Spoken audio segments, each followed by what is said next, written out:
Hello' বন্ধুসকল, মই বিকাশ কলিতাৰ।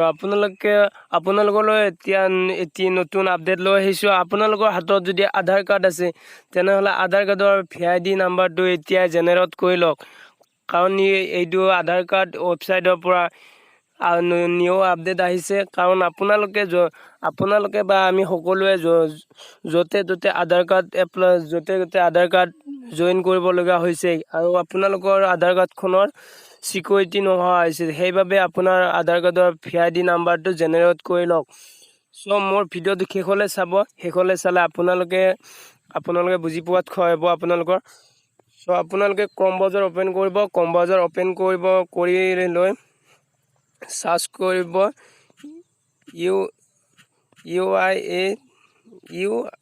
UIDA এইটো চাৰ্চ কৰিব। চাৰ্চ কৰালৈকে আপোনাৰ ফাৰ্ষ্ট লিংকটো আহিছে, এইটো লিংকত ক্লিক কৰি দিব। এইটো লিংকত ক্লিক কৰাতে এনেকুৱা ধৰণৰ এটা ইণ্টাৰফেচ খোল খাইছে। অলপমান তলত দেখিবলৈ পাব আপোনাৰ এইটো আপোনালোকে দেখা পাইছে ভোটাৰ ID জেনেৰেটৰ, এইটোত ক্লিক কৰি দিব। ইয়াত আপোনাৰ আধাৰ নাম্বাৰ মাৰিব দিছে, আধাৰ নাম্বাৰটো মাৰি দিব।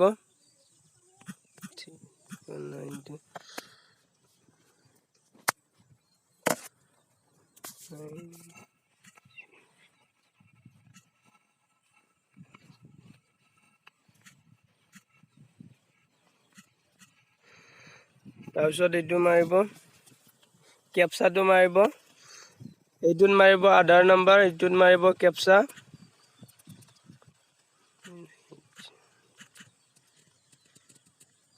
তাৰপিছত চেণ্ড OTP মাৰিব। ইয়াত লিখিছে OTP, অৰ্থাৎ one time password send to your registration mobile number, check your mobile. এইটোত আহি গৈছে।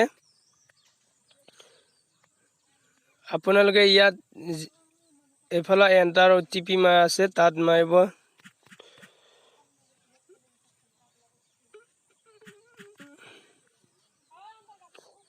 তাৰপিছত জেনেৰেটৰ VID নাম্বাৰ এইটো ক্লিক কৰিব। তাৰপিছত এইটো যিটো দেখা পাইছে আপোনালোকে এইটোত ক্লিক কৰি দিব। জেনেৰেটৰ VID নাম্বাৰ এইটোত ক্লিক কৰি দিব। ক্লিক কৰি দিয়াৰ পিছত এইটো ছাবমিট আছে, ছাবমিটত ক্লিক কৰি দিব।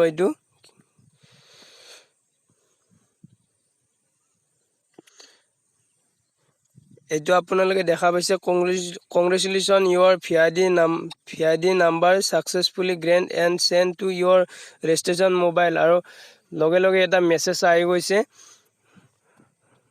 চ' আপোনালোকৰ এইটো এনেকৈ কৰিলে আপোনালোকৰ VID নাম্বাৰটো জেনেৰেট হৈ যাব।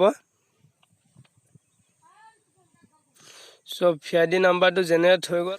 চ' যদি মোৰ ভিডিঅ'টো চাই ভাল লাগিছে, লাইক কৰিব, কমেণ্ট কৰিব, আৰু লগতে শ্বেয়াৰ কৰিব, ছাবস্ক্ৰাইব কৰিবলৈ একেবাৰে নাপাহৰিব।